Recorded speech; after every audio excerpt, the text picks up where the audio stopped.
Zone guides நவீன முதலாளித்துவத்துக்கு.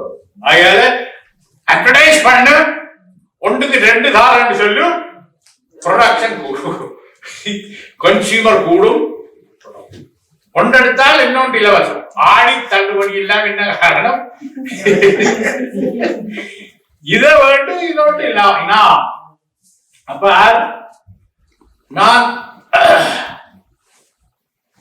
6ஆம் வகுப்போ 7ஆம் வகுப்பு படிக்கிற பொழுது ஹாஸ்டல்ல கொண்டு வந்து எஸ்ஆர் பர்பஸ இந்த அளவு டியூப்பும் சிகரெட்டும் ஃப்ரீயா தந்தோம்.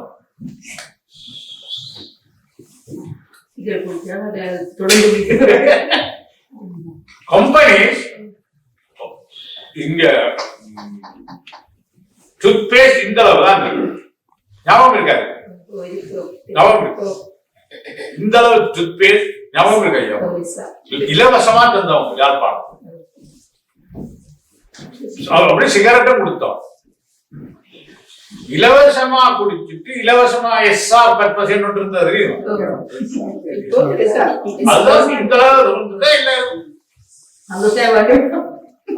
அஞ்சாறு இருக்கு. 2 நீட்டி வேணும். அப்ப இலவசமா பர்பஸ கொடுத்தோம். அதே மாதிரி சிகரெட் புத்த வழியில வச்சு இலவசமா கொடுத்தோம். வாரம் போறோம். இப்ப கொஸ்கோக்கு போனா உள்ளுக்குள்ள ஒரு பக்கத்தால திரும்புறது ஏதாவது இலவசமா தெரியும். அடிக்கடி வேண்டி பழக்கம். என்னது அந்த இலவசம்?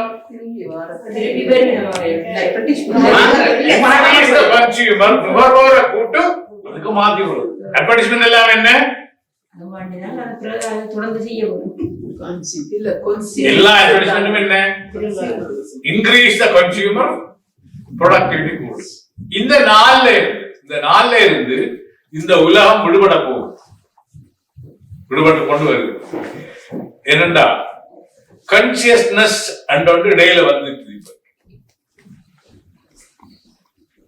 காம்படிஷன் வேர்ல்டு தலைகளா போய் தெரியுமா உங்களுக்கு? அமெரிக்காவும் அமெரிக்காவோட பொருளாதார நிலையம் தலைகளா நிக்கிறது கிடக்கிறது தெரியுமா?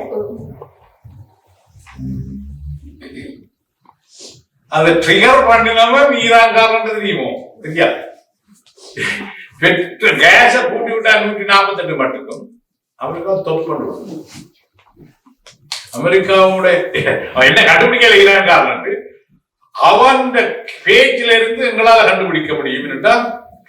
இந்த ஒபெக் நாடுகள், இந்த பெட்ரோலியம் ப்ரொடக்ஷன் கண்ட்ரீஸ்ல இந்த மார்க்கெட்டை மெனுவ் பண்ணினவன கண்டுபிடிக்க விசாரணை கமிஷன் அமைக்கணும் என்று ஈரான் ஜனாதிபதி சொல்றான் என்றால் அது மேன்மேட் தெரியும், அவன் தான் தெரியும். யார் செய்தோடு கண்டுபிடிக்கணும் கள்ளம் தான் சொல்லுவான். சோ ஒரு சின்ன ஒரு 4 மாதம் 5 மாதம் சின்ன சுழட்டல், பெட்ரோலை சுழட்டி விட்டாங்க. அமெரிக்கால உலகம் முதல்ல பாதாளத்தில் கிடக்கு. பொருளாதாரம் ஒவ்வொரு அரிசி பேக்கும் 5 ரூபா கூட்டிட்டாங்க. அரிசி சாப்பிடுறது எல்லா ஆனந்தி அடையிலிருந்து சாம்பார் அளந்து கொடுக்குறான், நிறுத்து கொடுக்குறான். சாம்பார் வாளியில உள்ள காலத்து சாம்பார் சட்னில இத்தனை அவுன்ஸ். அது நல்லது, கட்டுப்பாட்டு வர்றது நல்லது. இப்ப குறைஞ்சிட்டு 122 வந்து இல்லையா? 122 இறங்கிட்டு அமெரிக்கா படி பண்ணது ஆகஸ்ட்ல $200 போகும்.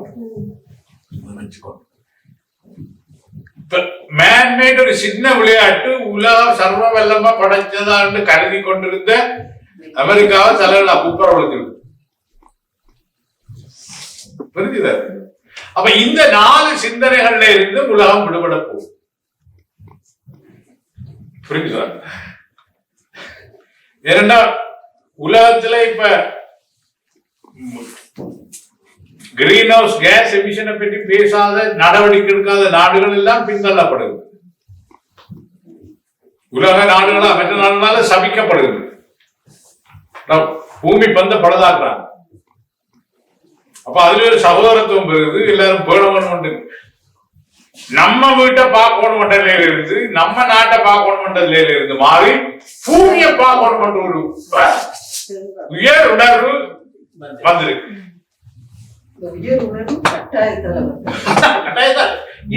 It's forcing you.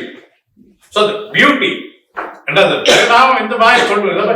யாரும் எவரும் தனிநபர் லாபமோ தனிநபர் சல்லாரி அடிக்க இயலாது. கம்ப்ளீட். அவர் சுனாமிக்கு அடுத்தது வால்கனோ அது இது இல்லாம அப்படியே அடிச்சுட்டு அப்படியே சிம்பிளா all radical elements are wiping out, getting wiped out from the face of the globe. Bad elements, bad energy உள்ளது எல்லாம் under different names they are getting wiping out the face of the planet. பூமியின் முகத்தில இருந்து இந்த bad elements எல்லாம் அழிவுக்கு உட்படுத்தப்படுது. அதே நேரத்தில் உண்மையான ஸ்பிரிச்சுவாலிட்டியை தேடி போறவர்களும் இந்த தொகையும் கூடுது.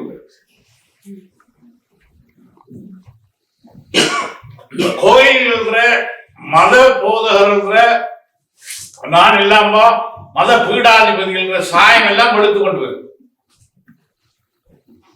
மக்கள் லூசிங் கான்பிடன்ஸ் இன் ஸ்பிரிச்சுவல் அமைப்புகள். இங்க வந்து ஒரு குண்டலினி சுவாமி சந்தோஷ் சுவாமி அவருடைய பிரதிநிதி இப்போ குரு பூர்ணிமால வந்து என்ன வந்து உங்களை சந்திக்க விரும்புறேன் 8 தடவை அவர் கேட்டேன். நான் யாரையும் சந்திப்பது இல்லை என்னுடைய பேர். ஞானம் போதிச்ச ஆரம்பில் வந்தால் அவர் சந்திக்க விரும்பினார், நான் என்ன சந்திக்க வரலாம். மற்றபடி டெக்னிக்கா வச்சு கொண்டு இருக்கிறவர்கள் லிங்க மண்டபத்தர் உயர்ந்தவர் அங்கிருந்து வந்தார். மெட்ரால இருந்து 4-5 பேரோட அவர் வந்து என்ன கேட்டார், உங்களை சந்தோஷ் சுவாமி சந்திக்க விரும்புறாரு. அவர் குண்டலினி யோகத்தை முடிக்க வர்றதுக்கு ஒரு கதிரைக்கு ஒரு வீக்குக்கு 150 டாலர் எடுக்கிறார்.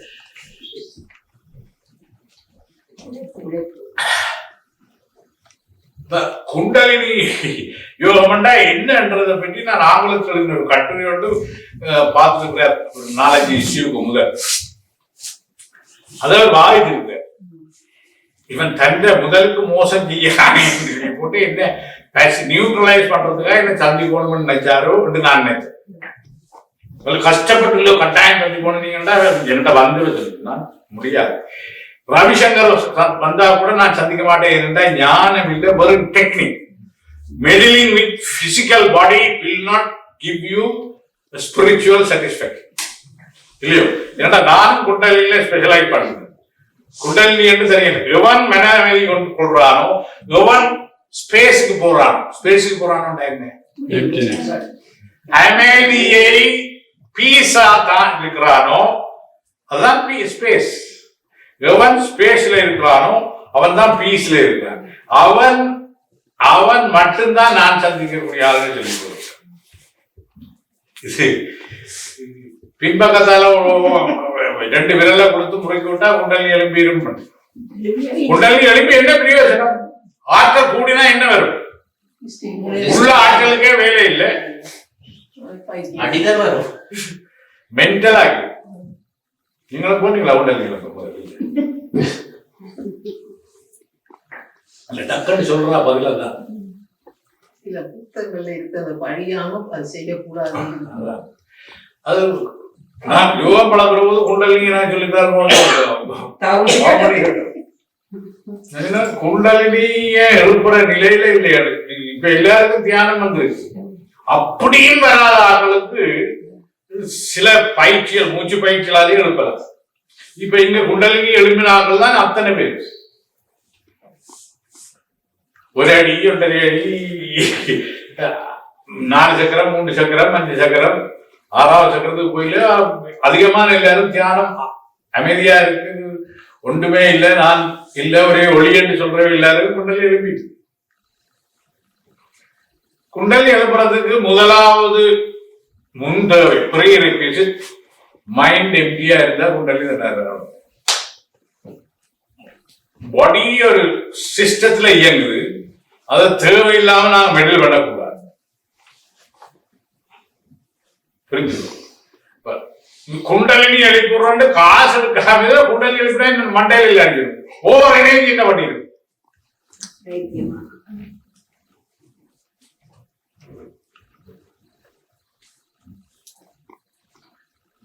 எனக்கு பன்கிரியாஸ் இன்சுலின் சுரக்க குறைச்சதுக்கு காரணம் ஓவர் புரோட்டீன். புரோட்டீன் எல்லாம் புரோட்டீன் கண்டபடி சாப்பிடும். 1 கிராம் போதும் ஒரு நாளைக்கு. ஓவர் புரோட்டீன் பன்கிரியாஸின் சுரப்பை அல்லது டக்ளஸ் கிளான்ஸ் சுரப்பை பாதிக்கும். எதுவும் அளவுக்கு மீறினா நான் புரோட்டீன் கூடுதல் அறியாமதான் அது. அப்போ ஸ்போர்ட்ஸுக்கு போறோம்னா புரோட்டீன் வேணும். புரோட்டீன் ஓவர் புரோட்டீன் வந்து செக்ரீஷன் ஆஃப் டைஜஸ்டிக் ஜூசஸ் எல்லாத்தையும் கட்டுப்படுத்தும். எந்த கார்போஹைட்ரேட்ஸ் எங்களை உஷாரா திரிய வைக்கிறதோ வேலை செய்ய வைக்கிறதோ, இதே கார்போஹைட்ரேட்ஸ் என்ன அழிக்கவும் கடைசியில அழிக்கிறதா இதுதான். இதே கார்போஹைட்ரேட் புரிஞ்சுதா இல்லையா? எது எனக்கு என்னுடைய என்ன வாழ வச்சதோ அதுவே அழிக்கும். இந்த சிஸ்டம் அது அப்படிதான். தண்ணி இதெல்லாம் குடிச்சு கிட்னி ஒழுங்கா வேலை செய்ய விட்டா லிவருக்கு வந்து லிவர் லஞ்சுக்கு வந்த உடனே ஹார்ட்டை நிப்பாட்டி விட்டுரும். என்ன அவர் நீ ரிலீவாத எடுத்து போக இதே தண்ணி தான். பக்கா பிளடி கிரியேஷன் என்ன மாதிரி படைச்சிருக்கு. எது வாழ வைக்குதோ அதுதான் கொல்லும். காண வேண்டும் உங்களை உயர கொண்டு போய் கீழே கொண்டு வந்தாங்க. 4 சிந்தனைகள். இந்த 4 சிந்தனைகள்ல இருந்து உலகம் தப்ப போகுது. இந்த 4 சிந்தனைகளிலும் உங்களை தெரியாமல் உங்களோட பாதிப்பு ஏற்பட்டு உங்களோட மனம் இந்த 4 1 2 3 எப்படியும் வைத்திருக்கு. ஆனால் இவைகள் உண்மை அல்ல இல்லையா? பரிணாம வளர்ச்சி ஏற்கனவே இந்து சமயத்துல இருக்கு. அவன் ஒரு லைஃப் ஆர்கானிசம் உயிர் வளர்ச்சியை தான் சொன்னார். நாங்கள் தொங்கலுக்கே போய் பிரம்மத்திலிருந்து பிரம்மத்தை அனுபவிக்க விரும்பிய பகுதிகள் சிலிப் பண்ணி வந்தது. கடைசியா பிரம்மம் ஆகுது. இது டைம் தான் சொன்னார். கடைசி ஹையர் லெவல்ல போய் டைம். அப்ப அந்த லைஃப் ஃபோர்ஸ் பற்றி டார்வின் சொல்லி அவர் பயந்து இத தியரிய கண்டுபிடிச்சும் 14-18 வருஷம் பேசாம வச்சிருந்தவர். அவர் ஒரு சர்ச் மினிஸ்டர். மதத்துக்காக பயந்து வச்சிருந்தார். அத போல நியூட்டனும் ஆப்பிள் மரத்துக்களை கண்டு போட்டு அதை ரிலீஸ் பண்றதுக்கு 6 வருஷம் என்ன கண்டிருக்கிறார். பயம். கத்தோலிசம் அப்படியே இறங்கி மூடி வச்சிருக்கு. சர்ச் சொல்றதா உண்மை. சர்ச்சுக்கு எதிராக ஒன்று சொல்லக்கூடாது.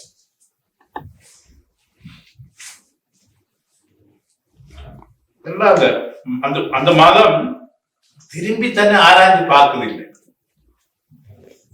முன்னே பார்க்கறது உலகம் முழுக்க போய் எல்லாத்துக்கும் மன்னிப்பு கேட்டார். பிடோபா இருக்கா 82 வயதுல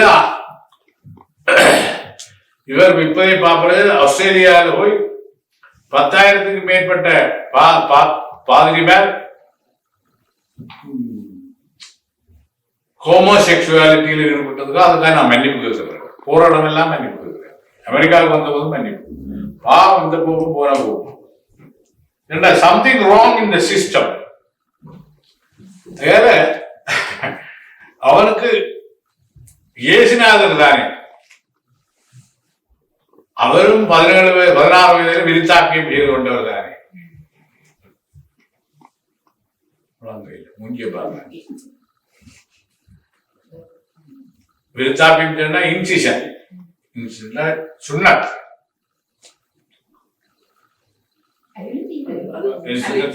இந்த கடைசியில எல்லா காரணங்களுக்கும், எல்லா படைப்புகளுக்குள்ளேயும், எல்லா இதுக்குள்ளேயும் கடைசியில ஐ என்று முடியும். ஐதான் இந்த வடிவா கொண்டது நான் தானே, பிகமிங் இதெல்லாம் டீசெண்டா கொண்டது. இந்த ஐ இருக்கிறபடியால தான் இந்த ஏஜ் இருக்கு.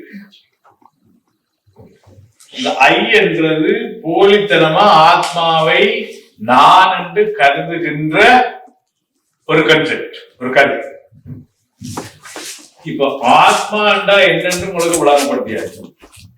விளங்கி அது தன்னை பற்றிய விளக்கம் கொடுப்பதால் அது விளங்கிக் கொள்ளுது.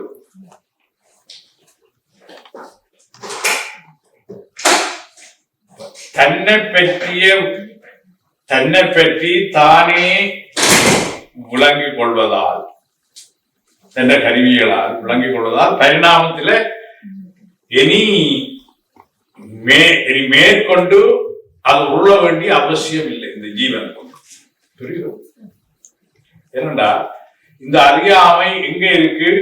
உள்ளத்தில். உள்ளம் என்றது என்ன? மைண்ட்.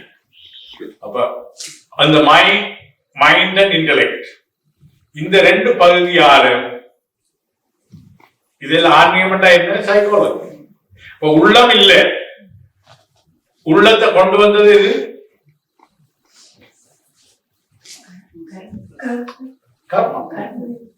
கடந்த கால வாழ்க்கையில் ஏற்பட்ட பதிவுகளுக்கு பேர் கர்மா. அதுக்கு இன்னொரு பேர் உள்ளம்.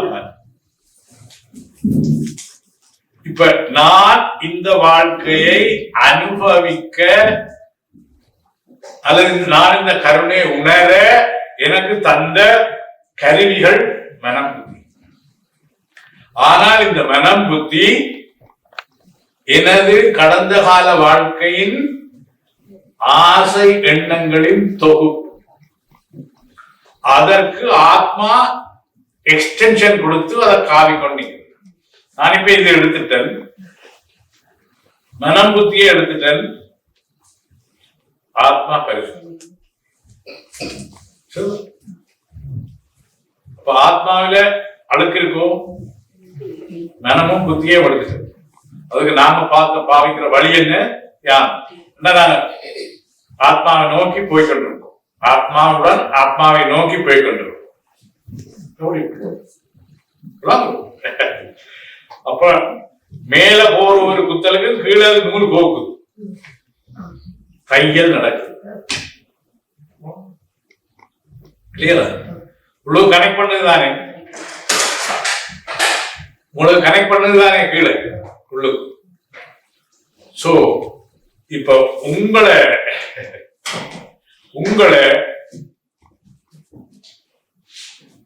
டெப்ட் கலெக்டர்ஸ் ஆக வைத்திருக்கிறது.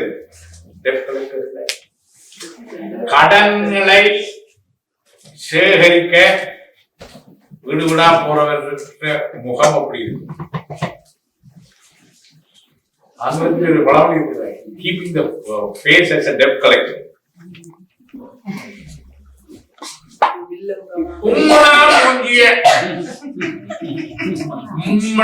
மூஞ்சிய உங்களை வச்சிருக்க செய்வது பழைய கடன், பழைய கர்மா.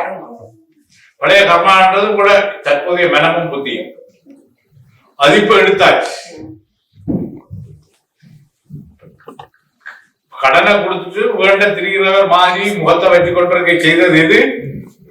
கர்மா ஃப்ரம் த பாஸ்ட் லைஃப், கடந்த கால வாழ்க்கையின் பதிவு.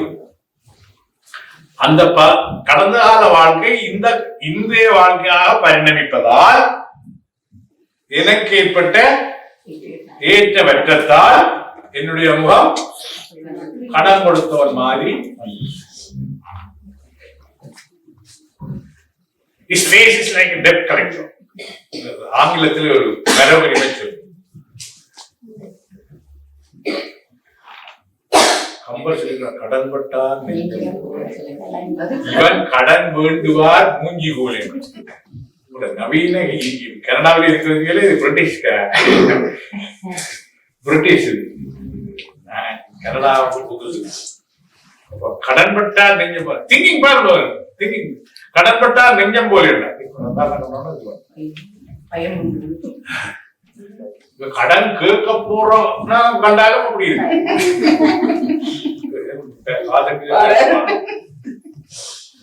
அப்படி இருக்கு. என்ன எப்படி இருந்தாலும் முகத்தில் ஏற்படுகின்ற மாறுபாடு என்னுடைய சொந்த கர்மாவின் வெளிப்பாடே என்னுடைய முகம். அகத்தின் அழகு முகத்தில் தெரியும். ஆகையால என்னுடைய இன்றைய முகத்தில் முகம் பார்க்கலாம், இல்ல கண்ணாடியில தான் முகம் பார்க்கலாம். சினிமா பாட்டு முகத்தில் முகம் பார்க்கலாம்.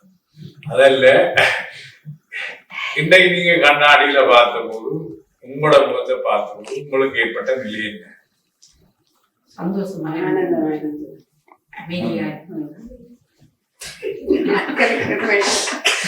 ஒவ்வொருத்தரும் கண்ணாடியில மூஞ்சிய பார்த்த போது என்ன நிலை? சிவபெருமான் கடன் கொடுக்காத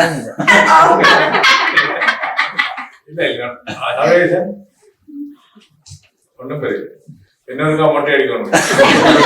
நான் சொல்ற முகத்தை நீங்கள் பார்த்த பொழுது முதல் உங்களோட முகத்தை பார்த்த பொழுது உங்களுக்கு ஏற்பட்ட நிலை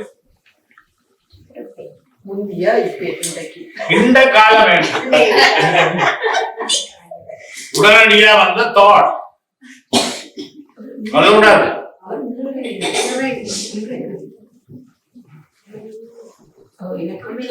அது உடனடியா வந்த உணர்வு கூடதான் வயசு போகுதுன்றத பார்த்திருப்பீங்க. உடனடியா வந்த உணர்வு இது சைக்கிக் டெஸ்ட். காலமே நீங்க முழிச்ச உடனே பெட்ல முழிச்ச உடனே அது மைண்ட் ஃப்ரெஷ். முதல் வாரத்தோட நாள காலமே எழுப்பின உடனே உங்களுக்கு முதல் வாரம் இந்த தோட்டை பற்றி உங்களுக்கு சொல்ல முடியும். முகத்தை நீங்கள் பார்த்த பொழுது உங்களுக்கு ஏற்பட்ட முதலாவது எண்ணம்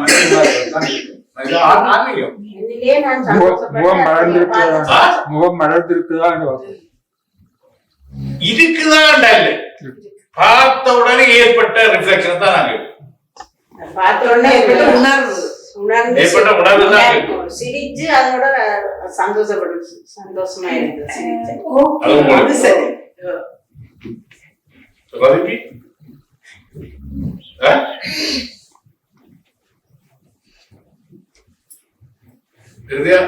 எனக்கு ஒரு தோட்டம் வரையில உணர்வும் வரையில உங்களை கண்ணாடியில பார்த்த பொழுது உங்களுக்கு உணர்வும் வரையில போனா நேரம் பிரஷ் பண்ண குடிச்சோம். Very strange. நீங்கள் எல்லாம் எனக்கு மறைக்கிறீங்க. ஆன்மீகத்தை தான் கேட்கிறோம்.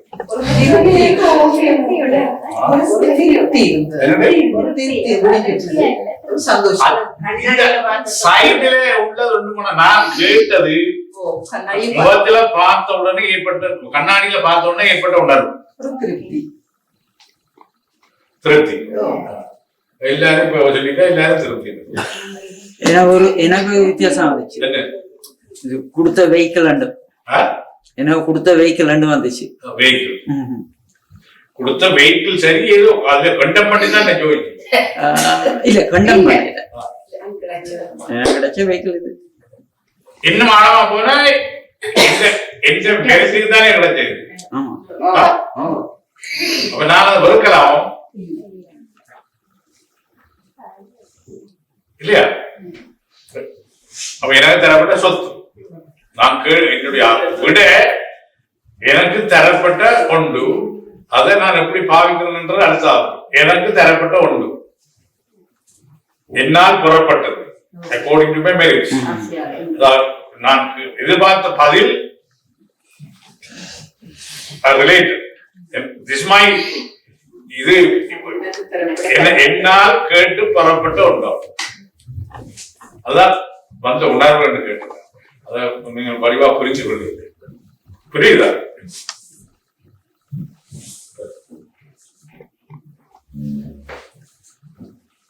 நீங்களே ஆத்மாவா பார்த்திருக்கீங்களா கண்ணாடி? I am the reflection of my Atma. Plus my karma. அதானே?